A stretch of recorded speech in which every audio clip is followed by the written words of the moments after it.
안녕하세요. 담비 같은 방송 감회에 오신 여러분들을 환영합니다. 저는 알기 쉬운 성경 교리의 목사 차주영입니다.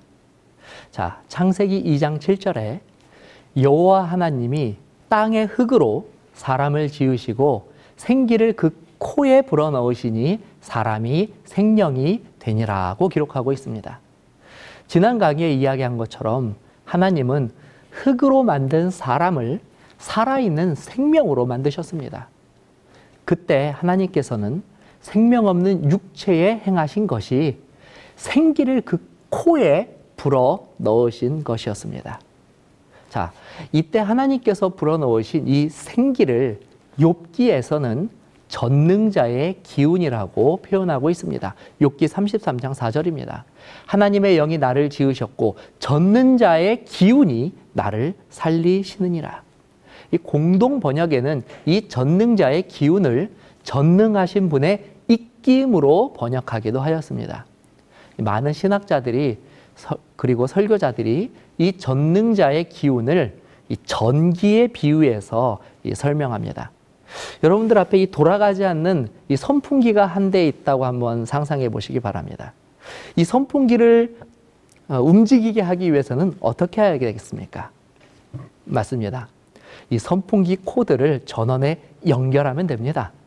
그러면 그 전원을 통하여서 전기가 흘러 들어가고 이 전기는 강한 바람을 내뿜으며 움직이는 이 선풍기의 작동을 일으키게 되는 것입니다. 이처럼 이 하나님의 기운은 아무것도 하지 못한 채 이 흙덩어리로 존재하는 사람에게 흘러 들어간 하나님의 기운, 능력이 되는 것입니다. 우리는 여기서 매우 간단한 그리고 또 편리한 수학적 공식 한 가지를 발견하게 됩니다. 그것은 이 살아있는 사람이란 흙에 하나님의 생기를 더해서 생긴 존재라는 것입니다. 한번 써보시기 바랍니다. 흙 더하기 하나님의 생기는 살아있는 사람이다. 자, 이것은 아주 간단한 공식이지만 하나님이 이 세상을 창조하셨다는 단순하고도 매우 명확한 증거가 되고 있습니다. 흥미로운 것은 이 사람에게 주신 이 생기가 사람뿐만 아니라 동물들에게도 있다고 성경은 기록하고 있습니다. 노아 홍수 당시 지상의 동물들을 보존하실 목적으로 방주에 짐승들을 태우셨는데 그 짐승들이 모두 이 생명의 기운이 있었던 존재라고 기록하고 있습니다. 창세기 7장 14절 15절에 그들과 모든 들짐승이 그 종류대로 모든 가축이 그 종류대로 땅에 기는 모든 것이 그 종류대로 모든 새가 그 종류대로 무릇 생명의 기운이 있는 육체가 둘씩 노아에게 나와 방주로 들어갔다. 그러므로 사람 이외에도 동물들이 사람과 같은 방식으로 살아있는 존재라는 것을 확인할 수 있습니다. 그래서 모세는 노아 홍수 후에 미처 방주에 타지 못한 다른 존재들의 멸망을 사람과 짐승의 구분 없이 다음과 같이 묘사하였습니다. 창세기 7장 22절입니다. 육지에 있어 그 코에 생명의 기운의 숨이 있는 것은 다 죽었더라. 어떤 이들은 하나님께서 사람을 창조하실 때 사람에게만 생기를 불어 넣으셨다고 생각합니다.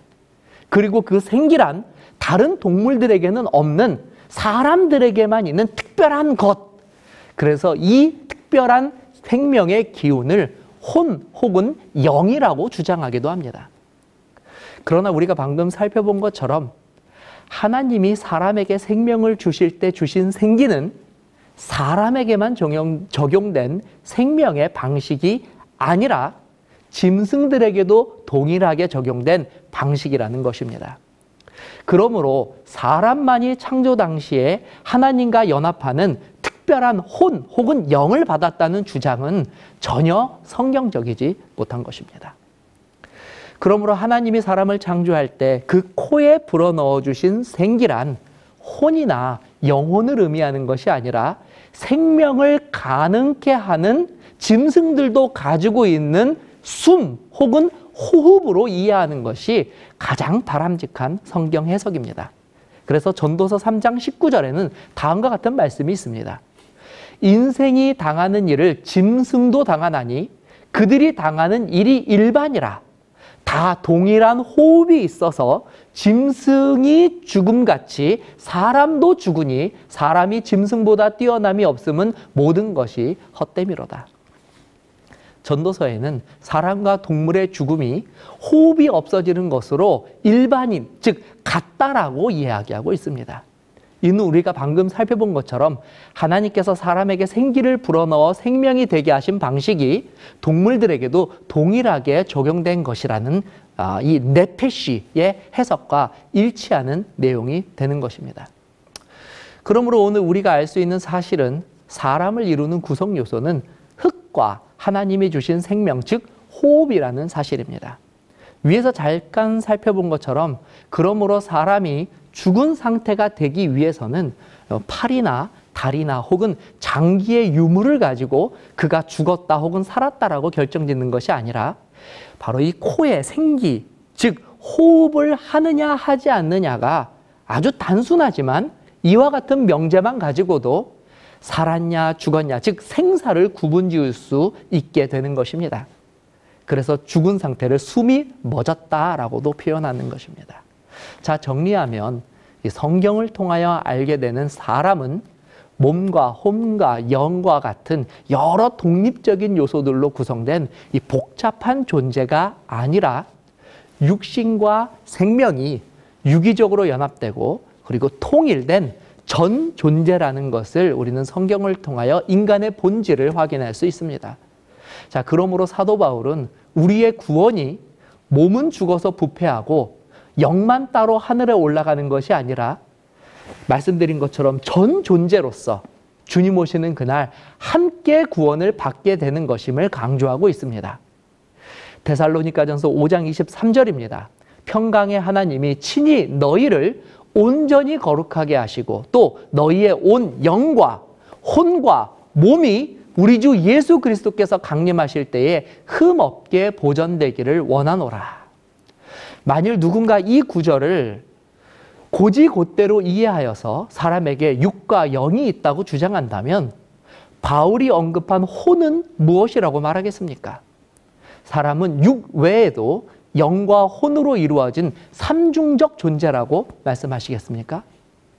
이 구절에서 영과 혼은 살아있는 전 존재를 구성하는 지성 혹은 감정, 본능과 같은 인간의 본질을 이루는 품성의 구분이라고 이해하는 것이 가장 확실한 성경의 이해일 것입니다.